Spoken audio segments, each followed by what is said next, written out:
이 시간 우리에게 주시는 하나님의 말씀은 출애굽기 34장 5절에서 9절까지 말씀입니다. 아멘. 언제나 우리들의 마음속에 항상 살아계시는 하나님을 할렐루야 찬양대에서 찬양했습니다. 찬양의 가사와 같이 우리 또한 그렇게 늘 하나님을 찬양하고 주님과 동행하는 아름다운 삶을 살아가는 우리 모두가 되었으면 좋겠다 하는 생각을 한 번 더 해보게 됩니다. 오늘은 민족 고유의 명절인 설입니다. 마침 오늘 당일이 설날이네요. 예. 그런가 하면 또 교회력에 의하면 오늘은 주현절 후 5번째 주일입니다. 예수님께서 이 세상의 왕으로서의 모습을 나타내신 것을 기념하는 주현절을 지내고 그 뒤에 5번째 주가 오늘입니다. 그리고 오늘은 산상변모 주일이기도 합니다. 우리가 흔히 말하는 변화산 사건이라고 하죠. 산상변모 사건을 기념하는 날이기도 합니다. 이제 내일 모레 수요일이면 제의 수요일을 우리가 지내게 되고요. 그 다음에 주일이면 사순절 첫 번째 주일이 시작이 됩니다. 해서 수요일부터 이제 사순절 기간을 지내게 되는 것이죠. 해서 오늘 출애굽기 34장 본문은 어떤 이러한 주현절과 또 산상변모주일과 그리고 설날과 이런 모든 의미들을 함께 아우를 수 있는 그러한 본문이 되겠다 싶은 생각이 들어서 함께 본문을 가지고 고향의 노래 혹은 고향에서 부르는 노래 혹은 고향에서 들리는 노래 이러한 여러 의미에서 고향의 노래라고 하는 제목으로 함께 하나님의 말씀을 생각을 해볼 때에 하나님의 우리들을 향하신 세미한 음성을 들으시며 고향에서의 푸근함과 같은 하나님의 은혜의 풍성한 시간이 될 수 있기를 바랍니다. 우선 고향의 노래는 어떤 노래인가 하면 기쁨과 즐거움과 아쉬움이 혼재되어 있는 노래가 고향에서 부르는 노래다라고 하는 것입니다. 우리가 읽지는 않았습니다만은 우리 출애굽기 34장 앞에 있는 내용이 어떤 내용이냐면요, 모세가 하나님께서 부르셔서 40일 동안 금식을 하며 하나님과 더불어 교제하는 가운데에 하나님께서 친히 두 돌판에 십계명을 써서 모세의 손에 들려주십니다. 그리고 모세가 이제 내려오는데 시종 여호수아와 더불어서 내려오는데 이스라엘 민족들이 있는 곳에 가까이 오다 보니까 이상한 소리가 들리는 거예요. 이것 봐라. 이거는 싸우는 소리도 아니고 이거는 우는 소리도 아니다. 이것은 분명히 우상 숭배하면서 부르는 노래소리다. 이렇게 알게 되는 것이죠. 그래서 정작 가보니까 아니나 다를까 그렇게 아론을 중심으로 해서 이스라엘 백성들이 모세가 안 보이는 40일 동안을 참지 못하고 견디지 못하고 우상 숭배 가운데 빠지게 되는 것입니다. 그 모습을 보면서 모세가 그 십계명이 적혀있는 돌판을 깨뜨리게 되죠. 깨뜨리고 그 다음에 이제 어느 누가 하나님 편의 선자가 누구겠는가? 라고 하니까 레위 지파가 손을 들고 나서게 됩니다. 레위 지파에게 하는 얘기가 진 이 끝에서 저 끝까지 허리에 칼을 차고 내달리면서 눈앞에 보이는 자들은 누구든지 칼로 치라. 그가 형제이든 부모이든 친구이든 신경 쓰지 말고 악한 바알에게 속해 있는 악한 모든 자들을 다 칼로 치라. 이렇게 레위로 하여금 레위 지파에게 명령을 하죠. 그렇게 하는 가운데 이제 이스라엘 백성들이 정결케 되어지는 것입니다. 마치 우리들의 몸에 종기가 났으면 그 종기를 떼내려고 노력을 하다가 안 되면 수술을 해서라도 떼내는 것이 종기인 것이죠. 그저 내버려두면 이것이 위장 벽에 붙어서 내버려두면 나중에 암덩어리로 커질 수도 있는 것이기 때문에 내시경을 하면서 보일 때마다 즉시 잘라내는 것이 좋은 일이다. 마찬가지로 이스라엘 백성들 중에도 우상숭배라고 하는 종기가 들어왔습니다.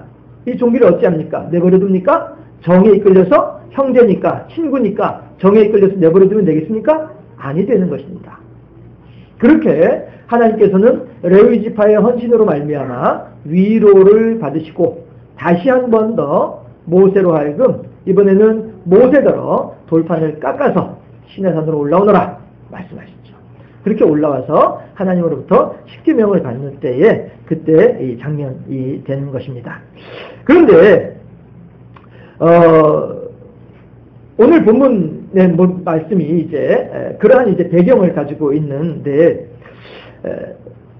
그럼에도 불구하고 그렇게 이스라엘 백성들이 커다란 죄를 범했음에도 불구하고 하나님께서는 그 몇몇 사람들을 제거하고 난 뒤에는 다시 또 여전히 이스라엘 백성들을 향하여서 당신의 사랑과 은혜를 베풀어주고 계시는 그런 내용이 오늘 본문이 되는 것입니다.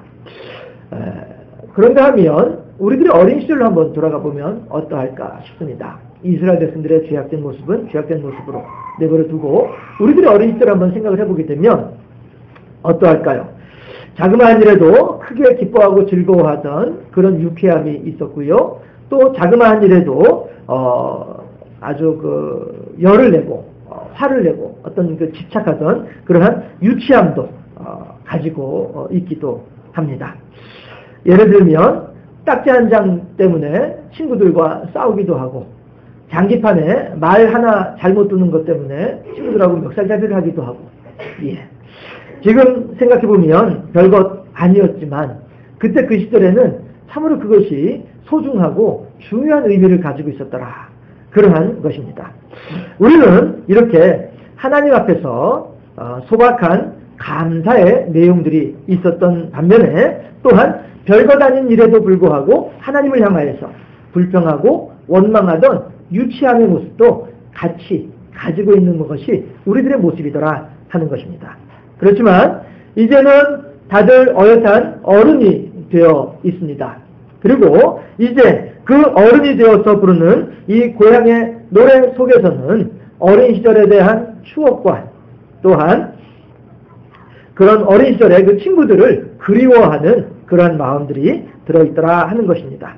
우리가 아직 연약하던 시절, 믿음이 아직 일천하던 그 시절에도 하나님을 향하여서 하나님의 베풀어 주시는 커다란 사랑이 있었는가 하면 또한 하나님을 향하여서 아주 유치하고 지금에 생각하면 죄송스럽게 짝이 없는 그런 별것 아닌 일을 가지고 하나님을 향하여 커다랗게 잘못을 범하던 그런 모습들도 우리들에게 있었더라 하는 것입니다. 하지만 이제 고향에서 우리들이 어린 시절을 돌아보며 친구들과 화해하고 그들과의 사랑을 다시 한 번 더 돈독히 하듯이 하나님과의 화해가 이루어질 수 있는 우리 모두의 오늘이 되어질 수 있기를 바랍니다. 우리들이 하나님과 화해하고 우리들의 과거와 화해한다라고 하는 말의 의미는 무엇이겠습니까? 예전에도 하나님께서는 나를 돌보아 주셨습니다. 그리고 지켜주셨습니다. 이 사실에 대해서 인정하는 것이 나의 과거와 화해하는 그러한 노래가 되어질 것입니다. 그때나 지금이나 우리의 주님께서는 여전히 나를 사랑하고 계시다고 하는 사실에 대해서 깊이 감사할 수 있는 마음, 이 마음이야말로 과거와 화해하는 귀한 마음이다 라고 하는 것입니다. 그런가 하면 또 다른 과거와 화해하는 방법이 있다고 한다면 그것은 이제는 더 이상 딱지 한 장 때문에 연연해하지 않는 것처럼 예전에 범했던 죄악 가운데 다시는 돌아가지 아니하겠는 이 결단이 바로 우리들의 과거와 화해하는 그러한 방법이 되겠다 하는 것입니다. 여러분, 고향의 노래라고 하는 것이 어떠한 노래이겠습니까? 아련한 추억을 향한 노래가 고향의 노래 아니겠습니까? 우리들의 추억 가운데는 어떠한 추억이 있었습니까? 하나님을 향하여서는 어떠한 추억이 있었습니까? 하나님께서는 이스라엘 백성들을 향하여서 그들이 가지고 있는 모든 죄악된 모습들에 대해서 그 추억들에 대해서 용서하시고 자비를 베풀어 주신 하나님이신데 우리들 또한 우리들의 예전 친구들과의 화해의 악수를 하기에 너무 부족함이 없는 넉넉한 사람들인데 하나님을 향하여서는 우리들은 우리들의 과거에 대해서 어떻게 생각하고 있는가 하는 것입니다. 그때에도 하나님께서는 우리들을 지켜주셨습니다. 그때에도 하나님께서는 우리들을 사랑해 주셨습니다. 그때에도 하나님께서는 우리들을 돌보아 주셨습니다. 언제처럼요? 지금처럼 말입니다. 우리들의 과거와 더불어서 화해할 수 있는, 그래서 하나님의 사랑으로 보다 더 성숙해지고 하나님의 사랑으로 보다 더 넓어지는 그러한 우리들의 모습이 되어질 수 있기를 주님의 이름으로 축원합니다. 또한 두 번째, 우리들에게 들려오는 고향의 노래가 있는데요. 그 노래에는 하나님의 자비와 인자가 포함되어져 있는, 들어있는 노래이더라 하는 것입니다. 6절, 오늘 본문 6절 말씀을 합독해 보실까요? 예, 6절 말씀입니다.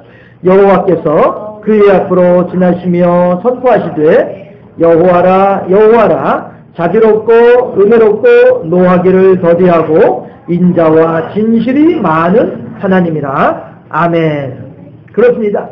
하나님께서는요, 자비롭고 인자와 진실이 많으신 하나님이라고 선포하고 계십니다.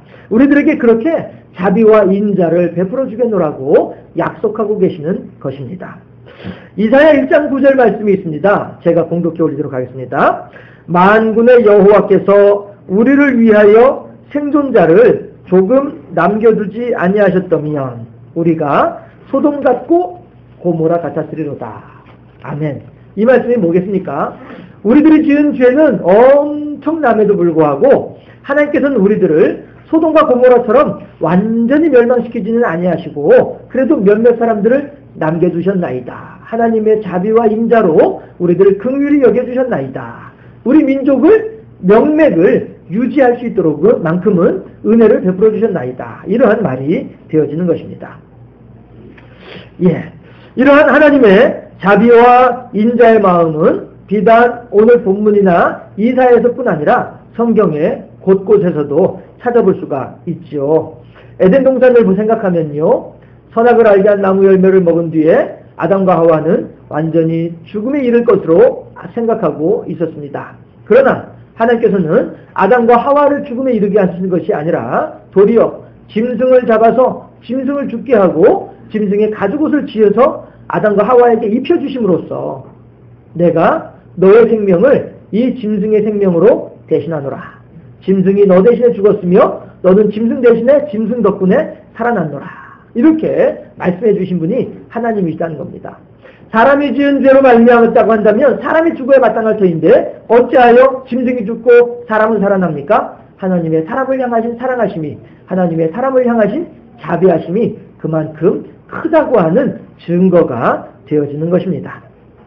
그런가 하면 엘리야는 그릿 시냇가에서 있을 때에 까마귀를 통하여 떡과 고기를 공급해 주심으로써 엘리야를 향한 하나님의 자비와 인자의 마음을 또 한껏 표현하시면서 과연 사람은 사람의 생각으로 사람의 능력으로 살아가는 것이 아니라 하나님의 말씀으로 살아가는 것이로구나.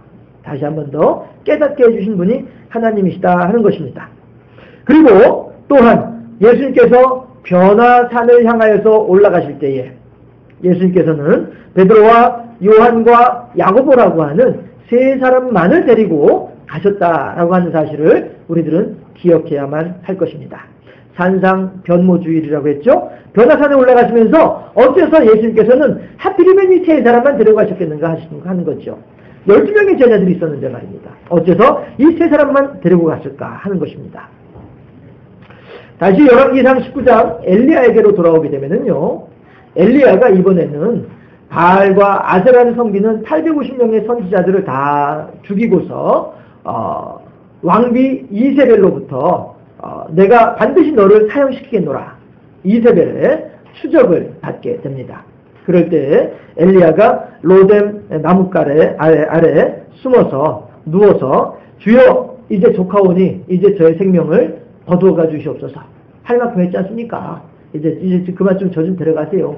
죽었으면 좋겠습니다. 이세벨에게 아합 임금에게 쫓기는 것도 이젠 지겹고 힘듭니다. 이렇게 고백을 할 때 그리고선 이제 깊이 잠이 들게 됩니다. 그럴 때 하나님의 천사가 엘리야를 깨우지요. 깨워서 어떻게 해요?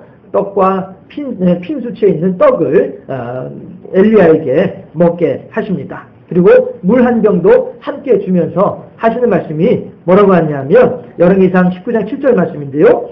여호와의 사자가 또다시 와서 어루만져 이르되 일어나서 먹으라 네가 길을 이기지 못할까 하노라 하는지라. 일어나서 먹으라 네가 길을 이기지 못할까 하노라. 하나님께서는요, 엘리야가 이제 먼 길을 걸어가야만 할 터인데 그 길을 걸어갈 때에도 혹시라도 힘이 떨어져서 그 길을 다 걸어가지 못하면 어떨까 하는 마음에 에너지를 공급해주고 계시는 것입니다.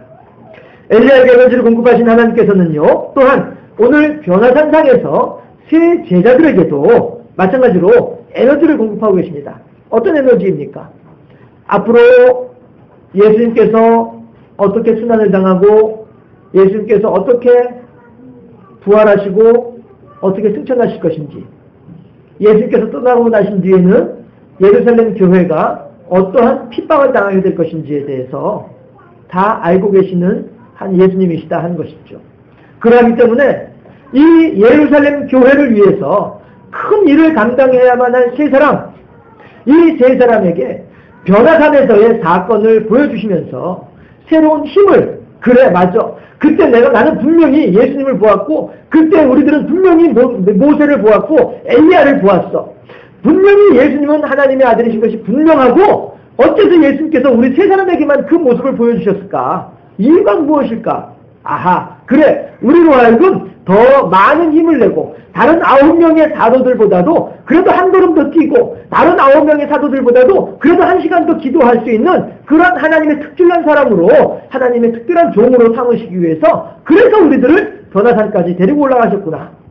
이거를 알려주기 위해서, 이 자비와 인자를 베풀어주기 위해서 로전나무 아래에 누워있는 엘리야에게 떡과 물 한 병을 주면서 먹으라! 먼 길을 이기지 못할까 하노라 말씀하신 하나님께서는 그렇게 세 제자에게, 베드로, 요한, 야고보에게 또한 그렇게 앞으로 다가올 모든 환난의 때를 넉넉히 이길 수 있는 힘을 공급해주기 위해서 변화산까지 데리고 가신 줄로 믿습니다.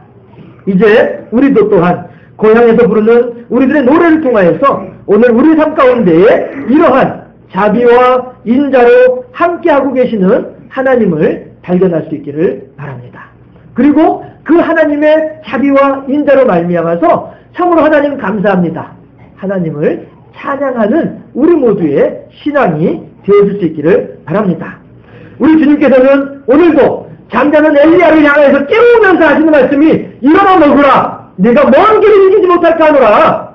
또한 우리들의 심령 가운데에도 우리들의 심령을 깨우면서 말씀하시기를 성령의 충만을 받으라, 네가 이 악한 세태 가운데에서 혹 이기지 못할까 하노라. 자비와 인자의 마음으로 우리들의 심령을 두드리고 계시는 하나님의 음성을 들을 수 있기를 바랍니다. 세 번째, 고향의 노래에는 하나님의 동행의 약속이 들어 있습니다. 9절 말씀을요, 오늘 본문 9절 말씀을 제가 봉독해 올립니다. 이르되 주여, 내가 주께 은총을 입었거든 원하건대 주는 우리와 동행하옵소서. 이는 목이 뻣뻣한 백성이니이다. 우리의 악과 죄를 사하시고 우리를 주의 기업으로 삼으소서. 아멘. 이 말씀이 무슨 말씀이겠습니까? 목이 뻣뻣한 백성이다. 무슨 얘기입니까? 교만한 백성이요, 모세, 나를 향하여서 반발하는 백성들입니다. 이들은 언제 나에게 도를 들어서 나를 칠지 모르는 그런 백성들입니다. 하나님, 이들은 저로서는 도저히 감당할 수 없습니다. 그러니 하나님이시여, 하나님께서 이 백성들과 동행해 주시면서 저의 편이 되어 주시기를 바랍니다. 그래야만이 주님께서 제게 맡긴 사명을 제가 잘 감당할 수 있겠나이다. 모세는 지금 자기의 현실적인 필요로 말미암아서 하나님께 이렇게 기도하고 있는 것입니다. 이 백성은 목이 뻣뻣한 백성입니다. 하나님, 이들이 언제 돌을 들어서 나를 칠지 모르겠습니다. 그러므로 하나님이시여, 이 백성들과 함께 다니시면서 주여, 이 백성들로 하여금 하나님의 백성이 되게 해 주시옵소서. 저로서는 도저히 감당할 수 없나이다. 이것이 모세의 기도인 것입니다. 변화산 꼭대기에서 정신이 혼미해져 있는 세 제자를 향하여서 예수님께서 뭐라고 말씀하시죠? 이제 그만 내려가자. 산 아래로 내려가자.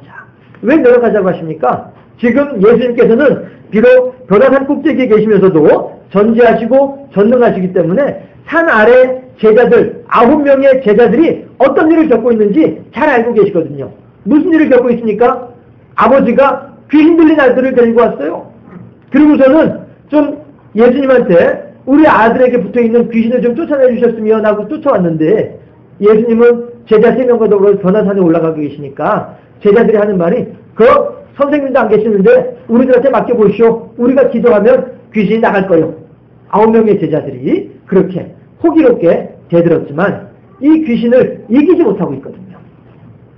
예수님께서는 산꼭대기에서도 제자들의 당혹스러움을 알고 계시고 귀신 들린 아들의 고통을 알고 계시며 그 귀신 들려 고통당하는 아들을 바라보는 아버지의 안타까운 마음을 알고 계신 예수님이시기 때문에 그래서 정신이 혼미한 제자들임에도 불구하고 그들을 재촉해서 얼른 산 아래로 내려오신 분이 예수님이다 하는 것입니다.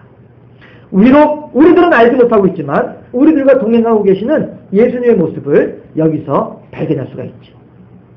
오병이어의 엄청난 기적이 일어났습니다. 예수님을 쫓아오려고 하는 모든 백성들을 다 흩어서 보내시고 예수님께서는 홀로 산에 기도하러 가셨고 제자들은 예수님의 명을 따라서 갈릴리 바다를 건너서 건너편으로 건너가는 중에 밤 사경이 되어져서 큰 풍랑이 일면서 어린 시절부터 갈릴리 바다에서 잔뼈가 굵은 사람이 베드로조차도 죽음에 이르지 않을까 걱정할 정도로 험악한 파도가 일어나고 있는 그 시간에 산 위에서 기도하시던 예수님께서는 제자들의 곤란한 모습들을 잘 알고 계시기에 그 밤 사경에 물 위를 걸어서 오신 분이 예수님이셨더라 하는 것입니다. 여러분, 이 모든 말씀들이 다 무엇을 의미합니까? 귀신 들린 아들을 두고 있는 아버지를 불쌍히 여기는 예수님의 모습이라든가 또한 모세로부터 하나님 저와 다 동행하여 주시기 바랍니다. 이 백성들은 목이 뻣뻣한 백성들이기 때문에 주님께서 함께 하셔야만이 가능합니다. 고백하는 기도라든가 또한 예수님께서 밤사경에 물 위를 걸어오시는 모습이라든가 이런 모습들이 다 무엇을 의미하는 것이겠습니까? 우리들과 함께 하셔야만 하는 마땅한 한 분이 계시는데 그분이 누구이겠는가? 이것을 의미하는 것 아니겠습니까? 모세에게 하나님이 있었다고 한다면 100만 명이나 되는 이스라엘 백성들을 어찌 제대로 인도했을 것이며 9명의 제자들이 끝내 예수님께서 나타나지 않으셨더라고 한다면 얼마나 큰 당혹감을 겪었을 것이며 아들은 얼마나 큰 고통 가운데 여전히 거할 것이며 아버지는 얼마나 큰 슬픔을 간직할 수밖에 없었겠습니까? 예수님께서 밤사경에 물 위를 걸어오지 아니하셨다고 한다면 어찌 제자들의 생명이 안전할 수 있었겠느냐 하는 것입니다. 우리들의 삶 가운데 반드시 누군가 한 명 나와 함께 동행해야 한다고 한다면 그것이 무엇이겠냐 하는 것입니다. 생명보험인가요? 상해보험인가요? 요즘엔 해상보험이 더 좋다고 하는 말도 있던데요. 그런 것이 우리들에게 있어서 반드시 필요한 것이 아니라 물론 그런 것들도 우리가 이 세상을 살아가는 가운데 필요한 한 부분의 지혜로운 삶의 한 부분일 수는 있겠지만 그 모든 것들이 우리들에게 본질은 되어질 수 없다라고 하는 것입니다. 오직 우리들의 삶에 동행하시며 우리들의 삶을 주관하고 계신 분은 하나님 한 분뿐이신 줄로 믿습니다. 그분과 함께 할 때에 그분께서 우리들의 삶에 동행해 주실 때에 우리들의 삶이야말로 안전할 수 있고 우리들의 삶이야말로 가장 복된 삶이 될 수 있겠다 하는 것입니다. 이미 주님께서는 우리가 구하기도 전에 이미 우리에게 필요한 모든 것을 이미 알고 계시는 하나님이신 것을 믿으시기 바랍니다. 한글과 컴퓨터라고 하는 프로그램을 통해서 한글 타자를 익히신 분들은 잘 알고 계실 것입니다. 화타라고 하는 중국의 명의가 있지요. 이 사람을 임금이 하루는 불러다가 참으로 네가 그렇게도 죽은 사람도 고쳐낸다고 하는 명의냐? 라고 이야기를 하니까 아닙니다. 저보다 더 유능하고 훌륭한 사람이 있습니다. 그게 누구냐? 예, 저희 형님이십니다. 그래? 그런데 너희 형님은 어떤 사람이냐? 예, 저희 형님은요. 지나가는 사람 얼굴만 보더라도 그가 무슨 병에 걸렸는지를 알고 그에게 필요한 약이 무엇인지를 알아서 그가 알지도 못하는 사이에 그에게 그것을 공급해 줌으로써 그 사람의 병을 고치는 사람이 저희 형님이십니다. 저는 그저 죽은 사람이나 병든 사람이나 살려내는 게 저의 능력이지만 저희 형님은 아예 병 걸리기 전에 이미 병에 걸리지 않도록 도와주는 분이 저희 형님이시기 때문에 저희 형님이 저보다 더 뛰어난 의술을 가지고 있습니다. 그런데 어찌해서 너희 형보다 네가 더 세상에 유명하냐? 왜 그렇습니까? 그 사람들은 내 병이 어떻게 나았는지 모르다 보니까 형님의 이른바 그 형님의 의술에 대해서 인정을 할 수 없게 되는 것이죠. 마찬가지로 우리 예수님께서도 우리가 무엇인가 기도하기 전에 이미 우리들에게 필요한 것들을 이미 갖다 놓아주시다 보니까 우리들은 하나님의 사랑을, 하나님의 자비를, 하나님의 동행하심의 증거를 우리들은 너무나도 쉽게 의미를, 가치를 상실해버리고 마는 것은 아닌가 하는 것입니다. 마치 아기를 돌보는 엄마는 비록 빨래를 하고 있을 때든지 부엌에서 요리를 하고 있을 때든지 온 신경이, 온 관심이 어디에 가 있습니까? 아기에게 가 있는 것 같이, 그렇게 하나님께서는 우리가 알지도 못하는 사이에 이미 우리들과 동행해주고 계신 줄로 믿습니다. 그리고 그 하나님의 은혜와 자비가 오늘날 우리들로 하여금 여기까지 오게 해주신 줄로 믿습니다. 우리들은 알지 못합니다. 그때 무슨 일이 있어서 내게 그런 결과가 있어지는지 우리들은 알지 못합니다. 다만 하나님께서 함께 해주셨기 때문에, 하나님께서 도와주셨기 때문에, 하나님께서 이 부족하고 연약한 자와 동행해 주셨기 때문에 오늘 우리들이 있습니다. 하나님께 진심으로 고백할 수 있는 아름다운 신앙의 사람으로 세워지는 우리 모두가 되어질 수 있기를 주님의 이름으로 축원합니다. 기도하겠습니다. 좋으신 아버지 하나님, 감사합니다. 우리들로 하여금 고향 교회에서 하나님의 음성을 듣게 하시니 감사하옵고, 이제 우리들의 모든 쉬는 시간을 통하여서 하나님의 은혜 가운데 거하고 또 반가운 얼굴들과 오래간만에 만나는 이들과의 정겨운 대화 가운데에서 하나님 마음의 평강을 충만하게 공급받을 때에 이제 우리들 각자의 삶의 현장으로 돌아가서 또한 그렇게 하나님의 빛이요, 하나님의 향기요, 하나님의 편지로서의 역할을 잘 감당해 나아가는 아름다운 우리의 삶이 될 수 있도록, 능력 있는 우리의 삶이 될 수 있도록 인도하여 주실 때에 아버지 하나님, 우리들의 마음속에서 예전에 유치했던 모든 일들은 다 내려놓고 하나님을 향하여 보다 더 성숙한 삶의 주인공들이 될 수 있도록 우리들을 지켜주시옵시고, 또한 우리들로 하여금 하나님의 자비와 인자하심에 의지하는 가운데에 하나님의 돌봐주시고 하나님의 도와주시는 거대한 은혜와 은총을 경험하는 우리 모두가 될 수 있도록 인도하여 주시옵시며, 혹 우리들이 비록 어리석어서 하나님의 돌봐주시고 하나님의 지켜주심의 증거를 혹 알지 못하는 일이 있다 할지라도 하나님 범사에 감사하는 귀한 믿음으로 하나님을 향하여 감사하는 우리들이 될 수 있도록 하시고, 어려운 일이 있을 때에, 힘든 일이 있을 때에 내게는 버겁다 여겨지는 일이 있다 할지라도 그럴 때조차도 범사에 감사하라 하시는 하나님의 말씀을 따라 우리들이 알지 못하는 사이에 이미 우리들을 도와주시고 이미 우리들의 길을 열어주시는 하나님의 능력을 믿는 믿음 가운데에서 끝까지 믿음으로 승리하는 우리의 삶이 될 수 있도록 인도하시고 역사하여 주시옵소서. 그래서 흑암의 세력이 횡행하고 있는 세태 가운데에서 오직 한 분 하나님의 이름을 높여드리며 오직 한 분 하나님의 영광을 드러내는 하나님의 착하고 충성된 종으로 세워짐으로써 주님 오시는 그날, 주님 만나 뵈러 가는 그날, 주님의 심판의 보좌 앞에서 착하고 충성된 종이라 칭찬 듣기에 부족함이 없는 복되고 아름다운 삶의 주인공들이 될 수 있도록 우리 모두의 심령을 강건함으로 지켜주시고 붙잡아 주시옵소서. 감사하고 예수 그리스도 이름으로 기도드리옵나이다. 아멘.